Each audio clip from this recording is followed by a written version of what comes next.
Hello everyone, this is Sarah. Today I really wanted to make a video about being an Enneagram type 4. I'm personally a type 4 wing 3, and I'm kind of just speaking from the top of my head, but I really wanted to open a discussion. I'm not really an expert on the Enneagram, but I think knowing about your type and kind of like your strengths and your weaknesses is really important to optimize your life. And one thing that I find really interesting about fours is the envy aspect that we have.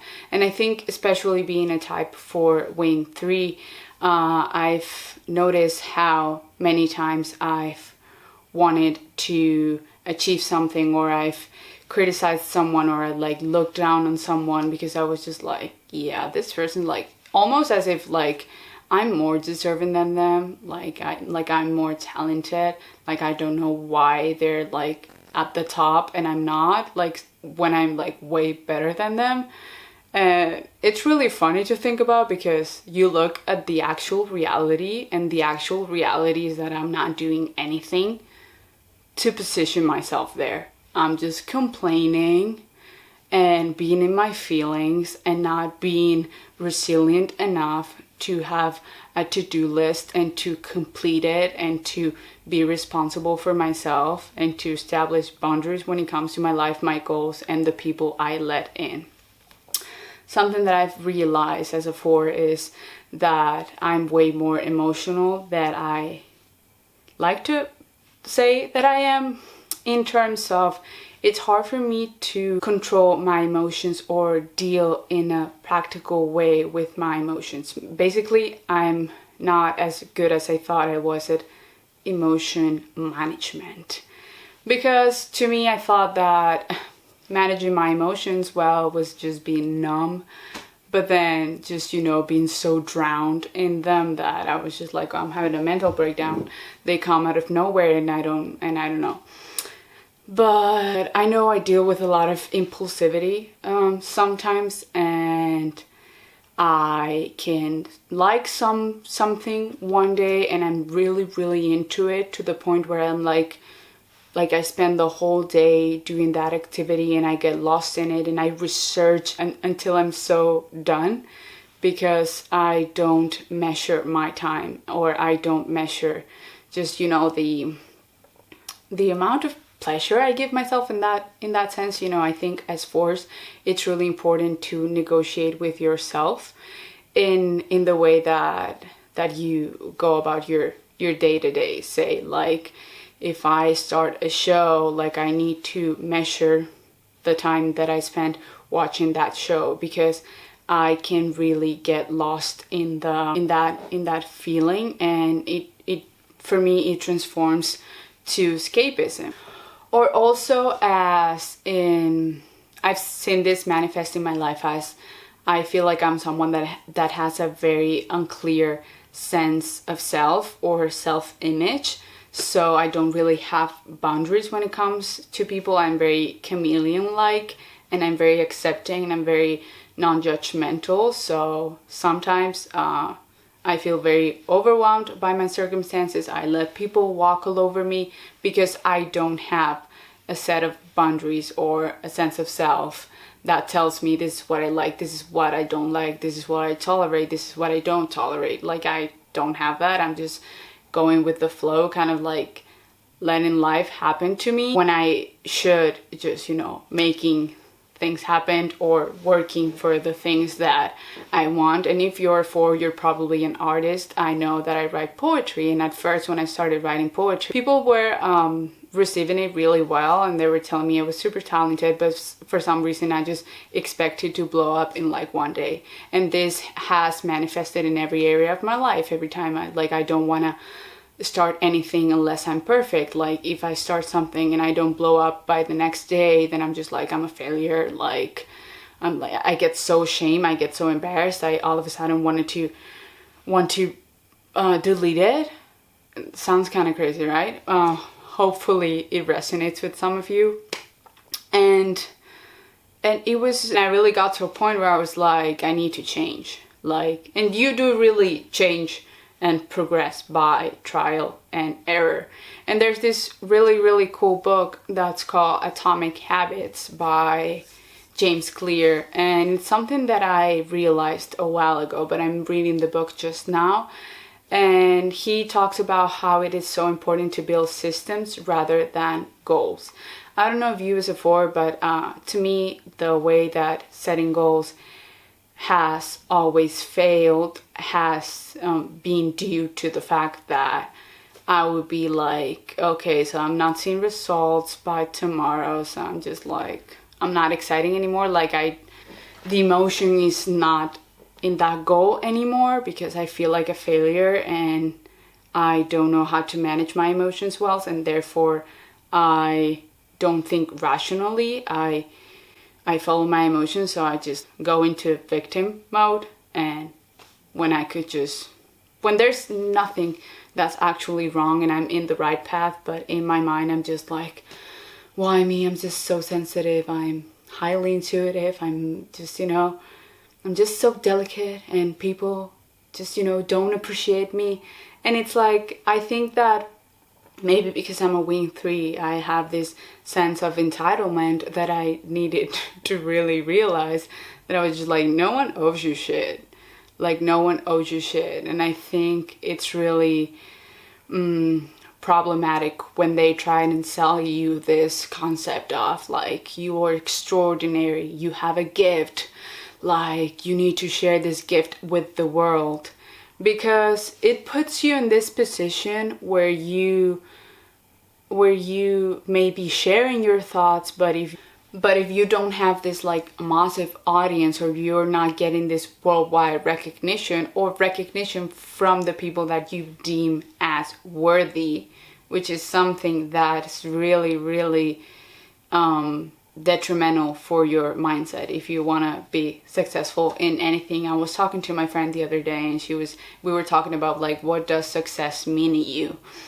And my friend was telling me, to me, success is bringing value to someone, and by what you do. And I was just like, that's really interesting, because she was telling me how I had brought a lot of value to her. This was someone I went to high school with, but we weren't really friends. And I had started my podcast like a year ago, and at first like it was like boom, and like everyone was sharing it, blah blah blah. But as I kept making episodes, the response wasn't as epic. So I was just like, I'm doing something wrong, I'm pathetic, like people don't like it, I'm annoying. Like I even got insecure about sharing it with other people, and like I really want to be completely honest, it's just like, I'm a failure because I'm not hitting this number.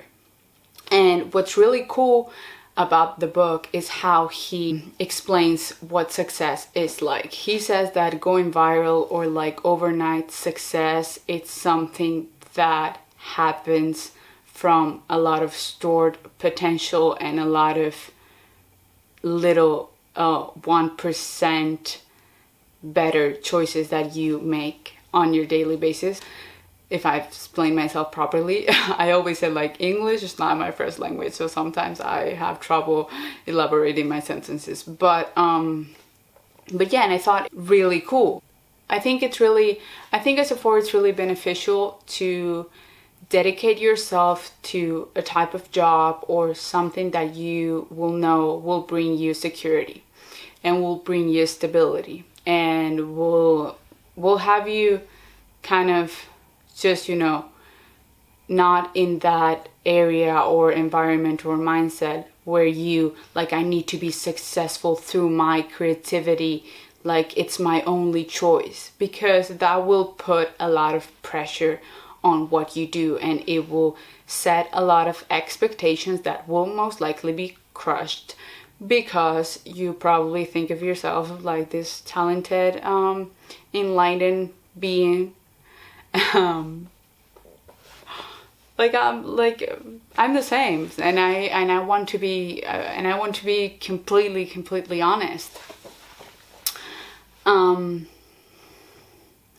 think as a four, what's really cool that you can do, like what I did for myself that really worked, was just setting a to-do list and being like, this is all that I have to do today.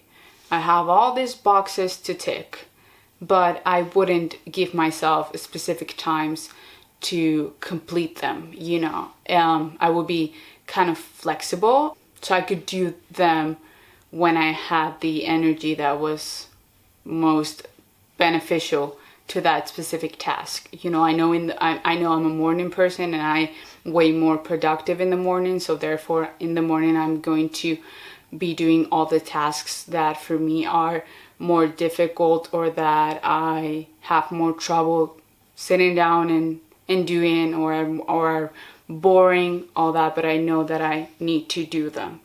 Because, you know, you hear a lot of people talking about procrastination, but what's really funny is that, as Jordan Peterson says, you need to treat yourself as if you were someone that you're responsible for helping.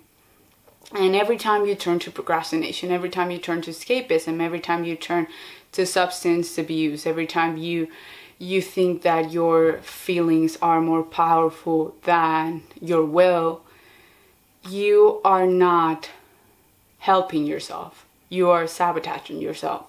Every time you're like, okay, do not want to do this. I would rather escape and eat a bunch of junk food, but I know that this is what I have to make, but it's like so tedious. Like, I would rather just not cook. Like, it takes a lot of effort. It's just like one foot after the other. Do that, you know? And these are just little realizations that I've just had. I think this also manifests when it comes to love. I think that we could have a lot of crushes that are basically rooted in pure idealization, so that they fit my poems like a perfect rhyme. To me quoting Taylor Swift. But truly, I think that we have this idealistic mindset about us, that we are just expecting the extraordinary, expecting just, you know, the thing that makes us want to create art. But life is mundane, and life is tough, and life doesn't pity anyone. So you need to develop more kind of stoic traits. Getting into stoicism, I know I fucking love it. And as James Clear mentions in his book, rather than being like, or telling yourself, I'm just this way, you know, I'm unorganized, I'm lazy, I'm not someone that exercises, like I've never been good at sports, I'm not some blah, blah, all that crap. You need to think in a sense that, like, what does the person that I want to become, my ideal self, do? Because you have very vivid imagination. So you will be able to morph yourself into that ideal version of yourself, which is really cool, really beneficial. Other people cannot do that. They are anal about the way they do things. But you are open. You are non-judgmental. So you're able to start acting like that person, and also taking responsibility with your life, even if it is by ticking all those boxes, because that will expand into other areas of your life, sending signals to your brain that you're like, oh, I'm being responsible with myself, like I'm setting boundaries, I'm setting rules. I know I told myself, like, by 12 p.m. you'll be asleep, and I remember, like, and maybe that day I really wanted to finish that episode, but it was 12 p.m. So I closed my computer and I was just like, and every time I do that, it solidifies the neuropathical ways, as they like to call them, which are what forms a habit. And I thought that was awesome, because I was just like, this because it's not that hard to build a new identity. And as the book mentions, you need to focus on building a new identity, not in achieving a goal, in achieving a number, in getting a certain status, in getting a certain amount of recognition. And yeah, and also kind of learning to be better at, like, managing your emotions, and being able to sit back, reflect on them, and truly and truly be rational enough to know what's best for you in that day, because maybe something bad happened to you and all you want to do is escape and listen to music and procrastinate on everything else that you need to do. But just remind yourself that at the end of the day, every time you take responsibility, even if it feels like your heart is bursting out of your chest, you will always feel better. It's the same as the gym. Like, the hard part is getting there, but when you set small habits for yourself, a small goal, something that's achievable for you, you know, and you start making that progress, you will be solidifying those neuropathical ways. So I hope you really like this video. I hope you related in some way, and I would love to hear what your thoughts are on being a 4. I know it can be tough, but we are a rare species, I've heard. And subscribe if you haven't too. I mostly make astrology videos, but I'm really a whore for personality tests, the ENNEAGRAM. Also, like the other day, I was someone commented on one of my videos, and she was like, oh, like she was also a 4, and she was asking me what personality of 16 personalities I was, and I was just like, well, most times I've got ENTP, and which I think relates a lot to being a 4, but many times I don't know whether I'm an ENTP or an ENFP. Also, I could be an INTP, but I think I'm more of an ENTP. But yeah, that's me telling you my life story. I'll see you in the next video.